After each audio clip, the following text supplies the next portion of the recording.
Breaking news అసభ్యకర వ్యాఖ్యల కేసులో arrest అయిన పోసాని కృష్ణమురళి రిమాండ్ రిపోర్ట్లో కీలక అంశాలు వెలుగులోకి వస్తున్నాయి. తాను వైసీపీ కీలక నేత సజ్జల రామకృష్ణారెడ్డి రాసిన స్క్రిప్ట్ ని మాత్రమే చదివానని పోసాని రిమాండ్ రిపోర్ట్లో ఉండడం ఇప్పుడు సంచలనంగా మారింది. అంతేకాదు రామకృష్ణారెడ్డి తాను ఏం మాట్లాడాలో చెబితే ఆ వీడియోని ఆయన కుమారుడు సజ్జల భార్గవ్ వైరల్ చేశారని పోసాని రిమాండ్ రిపోర్ట్లో ఉండడం చర్చకు దారితీస్తోంది. ఇప్పుడు నాడు పార్టీలో నంబర్ 2గా వ్యవహరించిన సజ్జల డైరెక్షన్లోనే పోసాని ఎపిసోడ్ సాగిందన్న చర్చ జోరుగా సాగుతోంది.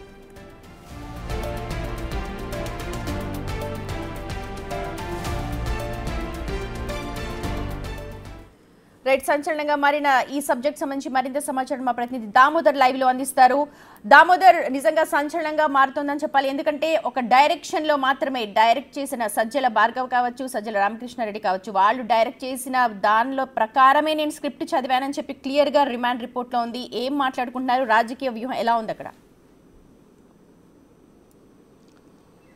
సుమతి, ఏదైతే గతంలో ప్రభుత్వ ముఖ్య సలహాదారుగా ఉండడమే కాకుండా మొత్తం వ్యవహారాలన్నీ తానే నడిపిన సజ్జల రామకృష్ణారెడ్డి చెప్పినట్లు తాను మీడియాలో ఎదుట మాట్లాడాడను, కులాల మధ్య విద్వేషాలు రెచ్చగొట్టే విధంగా వ్యాఖ్యలు చేశాను. దీంతోపాటు సినీ రంగంలో 2 కులాల ఆధిపత్యం గురించి కూడా తాను ప్రస్తావించాను. తనకు ఏదైతే నంది అవార్డు వచ్చినప్పటికీ తాను తిరస్కరించానంటూ కూడా నేర అంగీకార పత్రంలో ఇటు పోసాని కృష్ణమురళి అంగీకరించినట్టు తెలుస్తుంది. ముఖ్యంగా ఏదైతే నంది అవార్డు కమిటీలో ఒకే కులానికి సంబంధించిన సభ్యులు ఉన్నారు, ఈ విషయాన్ని కూడా తాను మీడియా సమావేశంలో చెప్పాను. ఇందుకు వెనకల సజ్జల రామకృష్ణారెడ్డి ఏ విధంగా స్క్రిప్ట్ రాయిస్తే దాన్ని మాత్రమే తాను చదివానంటూ కూడా ఆయన చెప్పినట్టు సమాచారం. ఎస్పీ ఎదుట జరిగిన నేర అంగీకార ఎస్పీ ఎదుటే ఈ కీలకమైన వాంగ్మూలం ఇచ్చినట్లు సమాచారం. దీంతోపాటు ఏదైతే పవన్ కళ్యాణ్ భారీ విషయంలోతో పాటు పవన్ కళ్యాణ్ వ్యక్తిగత విషయాలను, కుటుంబ విషయాలపైన ఏదైతే మాట్లాడిన మాటలన్నీ తనకు బయట నుంచి వచ్చిన ఏదైతే వైసీపీ కార్యాలయం నుంచి వచ్చిన స్క్రిప్ట్ మేరకు వైసీపీకి అనుకూలంగా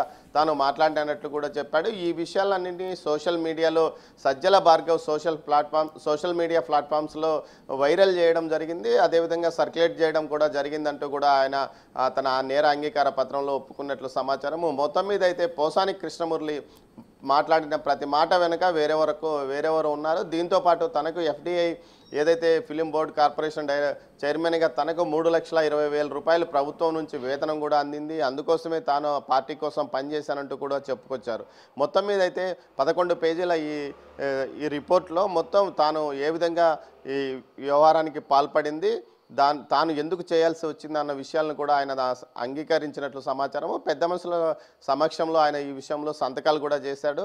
అయితే ఏదైతే కోర్టులో కూడా న్యాయమూర్తి ఎదుట కూడా ఈ విషయాన్ని తాను ఒప్పుకున్నట్లు, తన భార్యను తన కుటుంబాన్ని పరుషంగా దుర్భాషలాడుతున్న సమయంలో తాను ఈ విధంగా మీడియా సమావేశంలో పవన్ కళ్యాణ్ వ్యక్తిగత విషయాలను, కుటుంబ సభ్యులను తాను విమర్శించాను, దుర్భాషలాడానంటూ కూడా చెప్పుకొచ్చారు.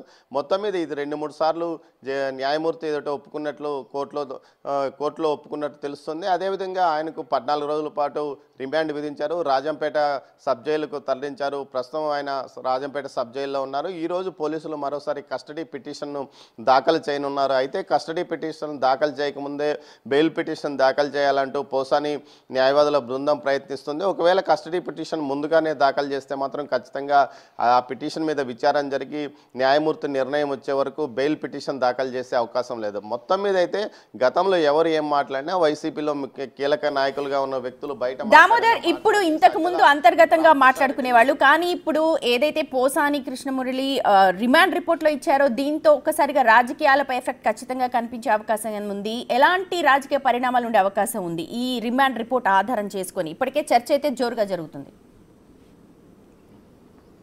ఖచ్చితంగా సుమతి, ఏదైతే సజ్జల రామకృష్ణారెడ్డి ఏదైతే వైసీపీలోని కొంతమంది కీలక నేతలు మిగతా వారితో మీడియాలో మాట్లాడించిన మాటలన్నీ వైసీపీ కార్యాలయం నుంచి వచ్చిన మాటల వల్లనే తాము మాట్లాడామని గతంలో కూడా కొంతమంది నాయకులు చెప్పుకొచ్చారు. ముఖ్యంగా ఏదైతే పార్టీని వీడిన నాయకులు వారిచ్చిన స్క్రిప్ట్ను మాత్రమే తాము మీడియా సమావేశంలో చదువుతున్నామంటూ చెప్పుకొచ్చిన నేపథ్యంలో ఈ విధంగా అంటే దుర్భాషలాడే విధంగా, వ్యక్తులను కించపరిచే విధంగా, సమూహాలను మధ్య విభేదాలు రెచ్చగొట్టే విధంగా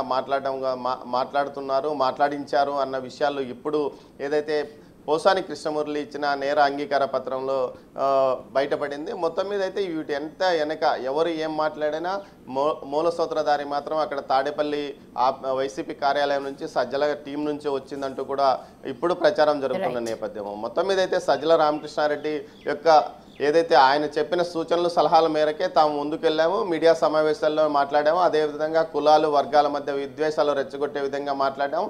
ప్రతిపక్ష నాయకులు అప్పట్లో ప్రతిపక్షంలో నాయకుడిగా ఉన్న చంద్రబాబు నాయుడు కానీ నారా లోకేష్ కానీ పవన్ కళ్యాణ్ మీద వ్యక్తిగత దూషణలు చేయడం, వారి కుటుంబ సభ్యులను దూషించడం కూడా జరిగిందంటూ చెప్పుకురావడం అనేది పెద్ద ఎత్తున ఇది చర్చనీయాంశంగా మారింది. మొత్తం మీద వ్యవహారం అంతా అటువైపు నుంచి నడిచింది. వీరు మాత్రం ఊరినే పాత్రధారులు మాత్రమే, సూత్రధారులు మాత్రం మొత్తం సజ్జల అండ్ టీం మాత్రం అన్నట్లు ఈ ఏదైతే రిపోర్ట్ ద్వారా బయటపడిందని చెప్పవచ్చు.